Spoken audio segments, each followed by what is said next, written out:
3 నెలల కార్యక్రమంలో ఎన్నో విశేషాలు తెలుసుకున్నారు. చాలా సంతోషం. బాగా కుట్టారు, చాలా మంచిగా నేర్చుకున్నారు. అయితే ఈ సందర్భంగా మీకు చెప్పాల్సింది ఒక 6 విషయాలు. మొట్టమొదటిది, ఏం చేసినా టైం చేయండి. సమయానికి మీరు విలువిస్తే ప్రపంచం అంతా కూడా మీకు విలువిస్తుంది. 24 గంటల సమయంలో కనీసం అంటే 6 గంటలు నేను మిషన్ ముడతాను అని ప్రామిస్ చేయాలి. మీరు నాకు చేస్తారా? 6 గంటలు కనుక మీరు మిషన్ కుట్టారంటే దాని విలువ ఎంతో తెలుసా? సుమారు 1000 రూపాయలు. సమయాన్ని ఇంగ్లీష్లో ఏమంటాం? 9వ మంత్రం, ఏం చేసినా సరే అక్యురేట్గా చేయాలి. ఖచ్చితత్వము తెలుగులో ఏమంటారు? ఖచ్చితత్వంతో ఉండాలి.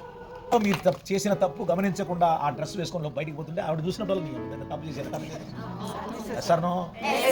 6వ మంత్రం, ఇన్వాల్వ్ అవి చెయ్యండి. ఏం చేసినా సరే ఇది నాది, నా బట్ట అయితే నేను ఏ విధంగా కుట్టుకుంటాను, ఏ విధంగా కట్ చేసుకుంటాను, ఏ విధంగా ఎక్స్ట్రా కేర్ తీసుకుంటాను.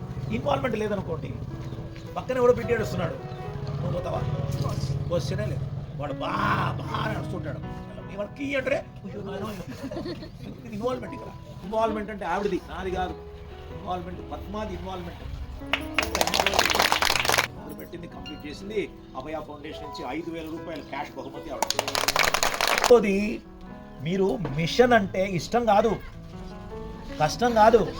మిషన్ని లవ్ చేయడం నేర్చుకోవాలి, ప్రేమించడం నేర్చుకోవాలి. ఈ మిషన్ని ప్రేమించకపోతే రేపు ఇంట్లో ఒక మూల పెడతారు. చిన్న రోజు నా ఇంట్లో మిషన్ ఉందా? కంపెనీ గారు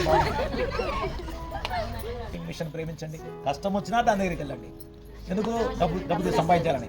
నష్టం వచ్చినా దాని దగ్గరికి వెళ్ళండి. వస్తే నష్టం వచ్చింది సరే బాగా కుడతాను. ఇష్టం వచ్చినా ఎంజాయ్ చేయడానికైనా మిషన్ కుట్టండి.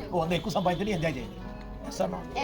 కష్టం వచ్చినా నష్టం నిజానికి అనాలి. ఏం లేదు మరి పెళ్లి చేసుకుంటుంది నా సాధారణంగా మీ అత్తమో ఇది కొత్త కూడా అయిపోయింది నీకు.